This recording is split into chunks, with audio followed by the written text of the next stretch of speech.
better. We've got a couple sensors here. We've got our stator wires coming out here and another sensor here. So 17 millimeter, and I like to hold this so we don't cause any damage on the inside. So we're gonna go ahead and pull this recoil pull starter cup. We've already pulled the pull starter. That's what that looks like, with a larger bolt there. And then we've got an O-ring on the inside here, so make sure that that's good going back together. When you push that bolt through, sometimes it'll push that O-ring all the way through, which isn't good either. So if you got a little bit of oil on it, that's good. Helps it slide through a little bit easier, helps it seal up easier when you're going back together. To remove these, the stator cover here, and then we'll go ahead and pull this stator cover here.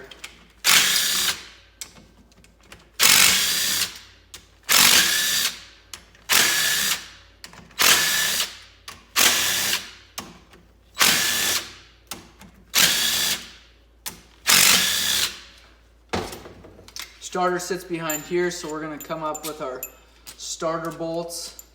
Gear reduction is what they call these. It's a couple of different gears. All right, we've got this cover off. There's going to be some pull on it because this is a magnet down here. There's your stator. And then your flywheel is down there. There's your cover. And then again, I said we've got our wires chewed up there. We can, these actually aren't chewed through as much as just that vinyl coating, or that coating on there is chewed up. So here's the gear reduction. We've got this gear that touches, rubs on the starter. We've got this smaller gear behind it that's attached that rubs on this gear. And this gear goes all the way back down into, you can't see it very well, all the way down, turns this back of the flywheel here. It's called the starter clutch. So we'll get to that here in a minute. We're going to go ahead and pull this cover. 8 millimeter bolts all the way around this as well.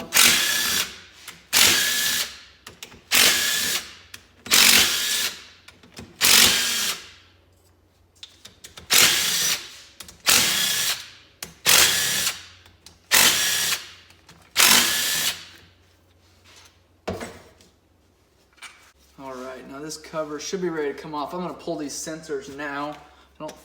They'll stay on there. You could leave them on there and pull that cover, but we'll just take them off now.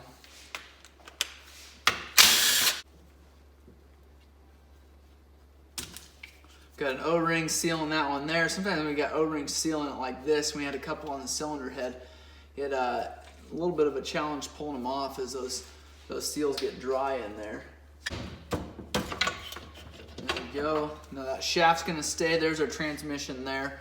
And here's your cover. It's off.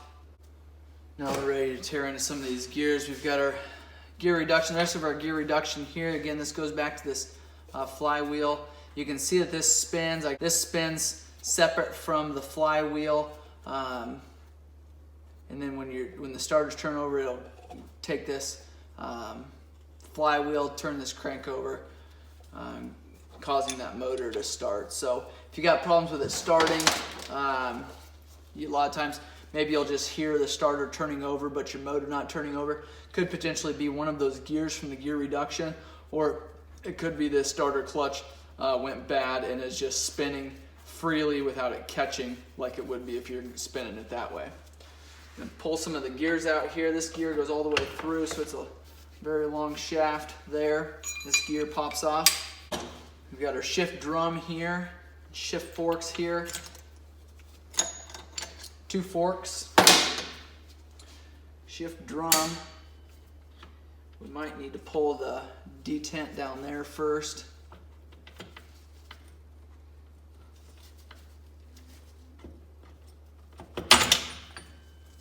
Here's the transmission gear. That goes into that Honda Matic back there. And we'll get to that rest of that at some point. And there's the rest of your transmission there. Washers, make sure you pay attention to where these washers go. That was behind that gear. And you want to make sure that it goes right back there. Got a 10 millimeter. Well, we got a pickup here for our oil. That's a 10 millimeter holding that on. And then we've got a shift detent here.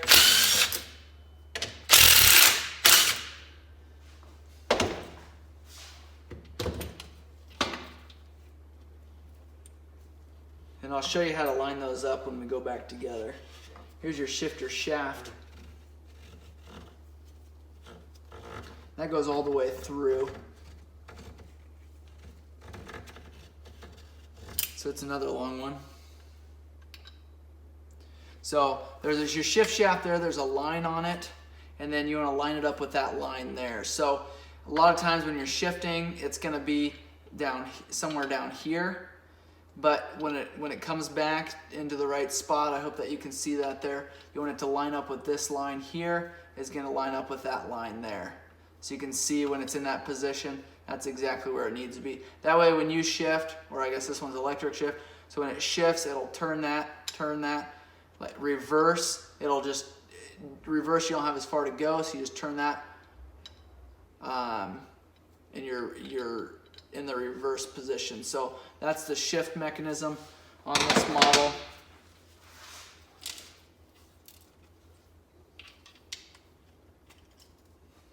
Oil pickup, that picks up all your debris. It's got a screen on the bottom, so there some of that gasket broke off, the liquid gasket broke off and got stuck on the screen. So it's better to do that, get that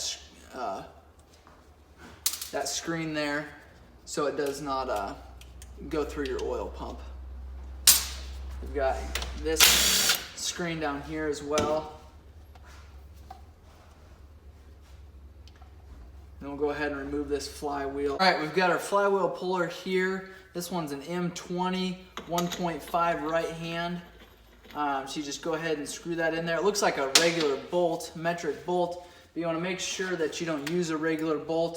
These are a hardened steel, and they are,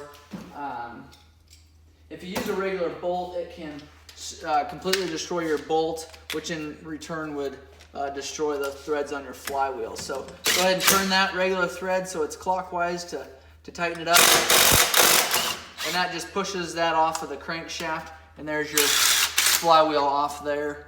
Just reversed it. There's your starter clutch that I was talking about. See, it spins one direction but not the other. And then you've got a bearing on there that sits down in there, so you want to make sure that goes in the right spot. We've got a keeper here, and